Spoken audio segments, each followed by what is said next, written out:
Jean-Louis Mark Webber remporte son deuxième Grand Prix à Silverstone, mais l'Australien garde la tête froide malgré sa deuxième place au championnat du monde.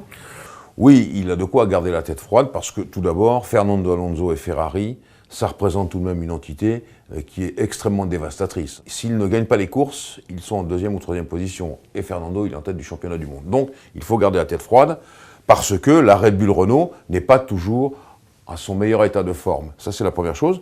La deuxième chose, il était dans une période difficile, Mark Webber, parce qu'il était en train de discuter avec Ferrari, et on sait maintenant que, ça y est, il a quand même signé chez Red Bull Renault pour 2013, et ça lui donne quand même maintenant un peu plus de décontraction qu'auparavant. Enfin, je dois dire que déjà en 2010, il avait fait ce doublé Monaco-Silverstone. Quand vous gagnez ces deux Grands Prix la même année, c'est beau. Et donc, en 2010, rappelons-le, il l'avait déjà fait, mais dans la douleur, parce qu'il y a eu ce problème d'aileron avec Vettel, l'accrochage aussi avec Vettel, c'était moins bien. Là, quand même, je pense que le grand Marc, il est parti pour une bonne période, et je suis heureux pour lui. De son côté, Sébastien Vettel est-il déçu de ne plus être l'homme fort de Red Bull ? Oui, il a de quoi être déçu, et je le vois bien à ses petites mimiques, Sébastien Vettel, quand il n'est pas tout à fait content, ça se voit. On a vu la rage à Valence, il a balancé ses gants, après il est revenu en disant qu'il les avait jetés aux spectateurs, parce qu'on ne peut pas le croire, j'ai déjà raconté cette anecdote, et je vois également que sur le podium, c'était plutôt un peu frais. Mais le championnat du monde est loin d'être joué, on sait qu'avec le resserrement des performances, ça ira quasiment jusqu'au bout. Il faut engranger des points, et c'est d'ailleurs ce qu'a fait Vettel, et ce qu'a fait aussi Fernando Alonso.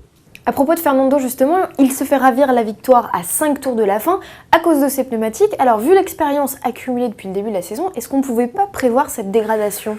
Je pense qu'ils ont été un peu optimistes chez Ferrari. Pourquoi ? Parce que tout ça, ça s'est joué avec le premier train de pneus de Fernando Alonso, qu'il aurait dû, selon moi, garder 2 tours de plus. Mais tout marchait bien pour Ferrari, et donc ils se sont dit, au sein de la Scuderia, voilà, ça va aller jusqu'au bout.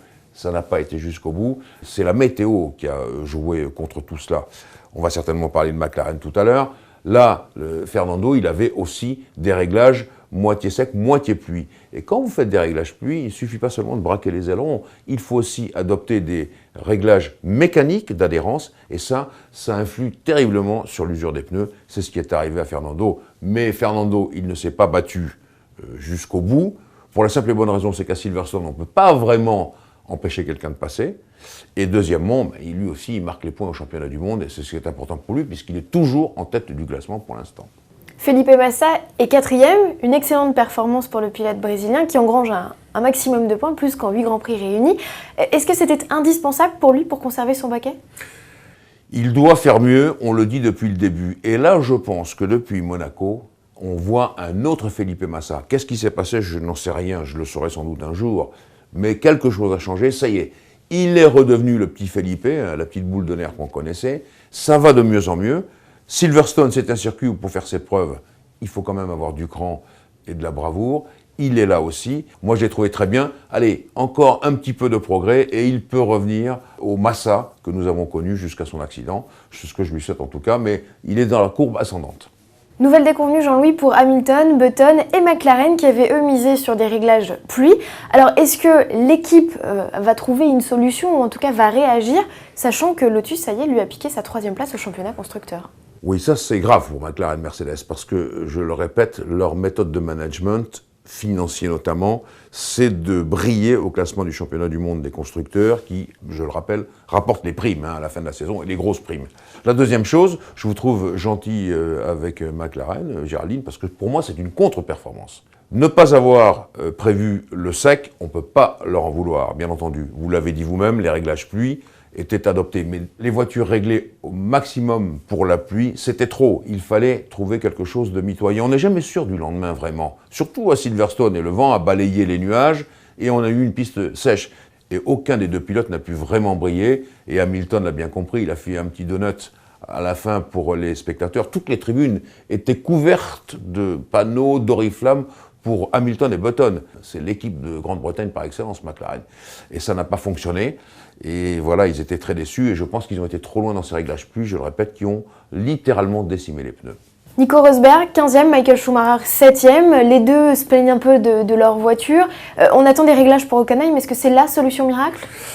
J'espère qu'à Hockenheim, ça va marcher pour eux. Pour l'instant, ils étaient perdus à Silverstone, malgré les bonnes perfs de Michael, qui reste Michael. Rosberg, on n'a pas du tout l'habitude de le voir à ce niveau, mais on voit qu'il s'est enfoncé peu à peu en course, là aussi à cause des pneumatiques.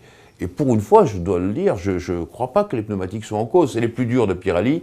On sait que Silverstone, c'est l'un des circuits les plus abrasifs de toute la saison, mais à ce point-là, la perte de Mercedes est très importante. Ils ont mal réagi à tous les problèmes de réglage. Et vous savez pourquoi Schumacher est mieux que Rosberg sur ce circuit? Parce que, je le répète, Schumacher, il a du pif. Les pluies battantes, et puis l'interruption des qualifications pendant plus d'1 heure et demie, et puis le lendemain, hop, on court sur sol sec. Voilà. C'est là où c'est important de savoir avoir l'expérience. Et Michael l'avait plus que Rosberg, qui vraiment a sombré complètement. Et c'est la première fois que ça arrive quasiment pour Nico, car il s'est toujours maintenu ou devant Schumacher, ou à côté, en tout cas dans les points. Pour finir, un petit point sur nos petits pilotes français. On parle souvent de Romain Grosjean qui a terminé pour le coup 6e. Mais Jean-Éric Vergne a fait une très jolie course, parti de la 23e place. Il arrive quand même à remonter à la 14e. Oui, ça c'est beau tout cela, Géraldine. Romain Grosjean, bon, alors une fois encore au départ, Romain, il faut que tu fasses attention. Non, c'est une blague. Mais non, mais c'est vrai qu'il se frotte beaucoup avec les autres, trop agressif peut-être. Mais je pense que si on veut faire, et nous l'avons déjà dit sur ce blog, si on veut faire la course parfaite chez Lotus pour Romain Grosjean et pour Kimi Räikkönen, il faut partir devant. Parce que quand vous voyez la remontée de Romain, une fois de plus, vous vous dites, bon sang, s'il était parti, s'il n'avait pas eu ce pépin-là, où est-ce qu'il serait? Ça, c'est, voilà. Donc on peut avoir des regrets sur ce plan-là. Quant à Jean-Éric, ben oui, il est remonté. Alors lui, c'est différent. Il avait joué la pluie lui aussi, mais on sait qu'il est très fin avec les gommes, et il l'a montré une nouvelle fois, et donc il a fait cette remontée assez magnifique. Je n'oublie pas Charles Pic, qui lui a fait ce qu'il a pu avec sa voiture, comme d'habitude, mais il a quand même eu des pannes. Les modifications apportées à la Marussia pour Silverstone, non. Bon, certes, elles existaient, mais n'ont pas été faramineuses, et donc je sentis un peu de déception chez Charles.